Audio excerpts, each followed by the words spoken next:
Aiwa silks, Kasaragod, Kanhangad, Mangalore. വളരെ സന്തോഷകരമായ ഒരു വാർത്തയാണ് ഞാനിപ്പോൾ നിങ്ങൾക്ക് മുന്നിൽ എത്തിക്കുന്നുള്ളത്. വ്യക്തമായ തെളിവുകളുടെ അടിസ്ഥാനത്തിൽ തന്നെയാണ് ഈ കാര്യം നിങ്ങളോട് തുറന്നു പറയുന്നുള്ളത്. കാരണം ഇത് കഴിഞ്ഞ ദിവസം പുറത്തു വന്ന ഒരു വാർത്തയാണ്. കഴിഞ്ഞ ദിവസം രാത്രിയിലാണ് ലോകം ഈ വാർത്തയെ വളരെ ശ്രദ്ധാപൂർവം വീക്ഷിച്ചിട്ടുള്ളത്. കാരണം എല്ലാവരും കേരളത്തെ ഈ നിമിഷം മുതൽ ഉറ്റുനോക്കുകയാണ്. കാരണം കേരളത്തിലെ എറണാകുളം ജില്ലയിലെ മെഡിക്കൽ കോളേജിലെ ഡോക്ടർമാർ ഒരു പരീക്ഷണത്തിന് മുതിർന്നു.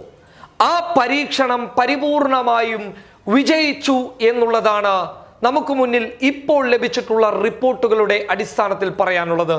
അതായത് ഒരു ബ്രിട്ടീഷ് പൗരൻ അവിടെ കൊറോണ സ്ഥിരീകരിച്ച് ചികിത്സയിലായിരുന്നു. നമുക്കറിയാവുന്ന ഒരാൾ തന്നെയാണ് ഈ ബ്രിട്ടീഷ് പൗരൻ. കാരണം ഈ ബ്രിട്ടീഷ് പൗരൻ ഒരു വലിയ വിവാദത്തിൽ ഏർപ്പെട്ടിരുന്നു. നിരീക്ഷണ സമയത്ത് ഈ മനുഷ്യൻ ആരും അറിയാതെ പുറത്തു കടക്കാൻ ശ്രമിച്ചിരുന്നു. പക്ഷേ പിന്നീട് ആരോഗ്യ വകുപ്പിന്റെ കൃത്യമായ ഇടപെടലിലൂടെ ഇയാളെ തിരിച്ച് നിരീക്ഷണത്തിൽ കൊണ്ടുവരികയായിരുന്നു. പക്ഷേ ഇയാൾക്ക് ആ സമയം കൊറോണ സ്ഥിരീകരിച്ചിട്ടുണ്ടായിരുന്നു എന്നുള്ളതാണ് ഏറെ വിഷമിപ്പിച്ച ഒരു കാര്യം. പക്ഷേ ആ മനുഷ്യനിൽ മെഡിക്കൽ കോളേജിലെ ആശുപത്രി അധികൃതർ അഥവാ ഡോക്ടർമാർ ഒരു പരീക്ഷണം നടത്തി. അതായത് ഈ കൊറോണ വൈറസ് എന്ന് പറയുന്നത് HIV വൈറസിനെ പോലെ തന്നെ സമാനമായ ഒരു പ്രവൃത്തിയാണ്, ഏകദേശം സമാനമായ ഒരു പ്രവൃത്തിയാണ് മനുഷ്യന്റെ ശരീരത്തിനകത്ത് നടത്തുന്നുള്ളത്.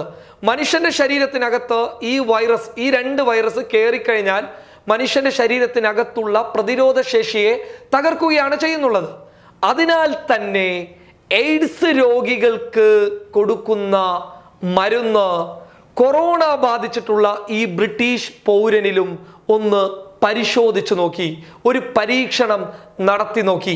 ആ പരീക്ഷണം പരിപൂർണമായും വിജയിച്ചിരിക്കുന്നു എന്നുള്ള ഏറ്റവും സന്തോഷകരമായ ഒരു വാർത്തയാണ് ഇപ്പോൾ എറണാകുളത്ത് നിന്ന് ലഭിച്ചിട്ടുള്ളത്. ഇതൊരു പക്ഷേ വലിയ മാറ്റങ്ങളിലേക്ക് തന്നെ കടന്നുപോയേക്കാം. കാരണം ഈ ബ്രിട്ടീഷ് പൗരന്റെ സാമ്പിളുകൾ 3 ദിവസം മുൻപ് ശേഖരിച്ച സാമ്പിളുകൾ പരിശോധനയ്ക്ക് അയച്ചതിന് ശേഷം, അതായത് ഈ 3 ദിവസം മുൻപാണ് ഇയാൾക്ക് എയ്ഡ്സ് രോഗികൾക്ക് നൽകുന്ന ഈ HIV വൈറസുകളെ കീഴ്പ്പെടുത്താൻ സഹായിക്കുന്ന, അതായത് മനുഷ്യന്റെ ശരീരത്തിനകത്ത് പ്രതിരോധ ശേഷിയുടെ അളവ് വളർത്തുന്ന ഒരു മരുന്ന് ഇതേ മനുഷ്യന്റെ ശരീരത്തിലേക്ക് 3 ദിവസം മുൻപാണ് മെഡിക്കൽ കോളേജിലെ ഡോക്ടർമാർ ഒരു പരീക്ഷണം എന്ന നിലയിൽ നൽകിയിട്ടുള്ളത്.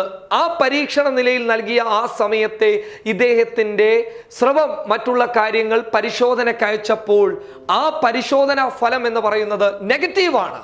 ആ നെഗറ്റീവ് ആയതുകൊണ്ട് തന്നെ അയാൾക്ക് കൊറോണ വൈറസിൽ നിന്ന് രക്ഷ നേടാൻ സാധിച്ചു എന്നുള്ള ഏറ്റവും പുതിയ വാർത്ത കേരളത്തിൽ നിന്ന് കടന്നു വരുമ്പോൾ ലോകം കേരളത്തെ ഉറ്റുനോക്കുകയാണ്. കാരണം കേരളം ഒരു പ്രതിവിധി കണ്ടെത്തിയിരിക്കുന്നു. എയ്ഡ്സ് രോഗികൾക്ക് അവരുടെ പ്രതിരോധ ശേഷി വളർത്തുവാൻ നൽകുന്ന മരുന്ന് കൊറോണ വൈറസ് സ്ഥിരീകരിച്ച രോഗികൾക്ക് നൽകിയപ്പോൾ അവർക്കിടയിൽ മാറ്റം കാണുന്നു.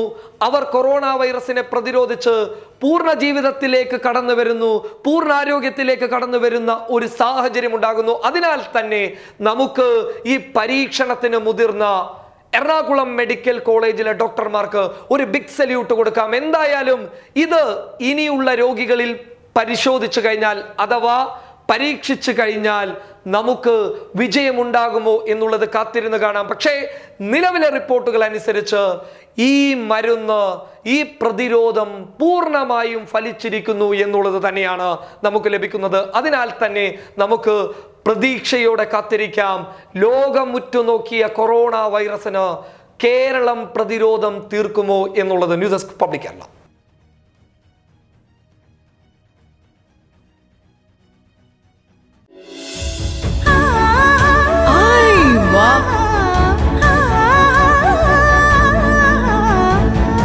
Aiwa silks, Kasaragod, Kanhangad, Mangalore.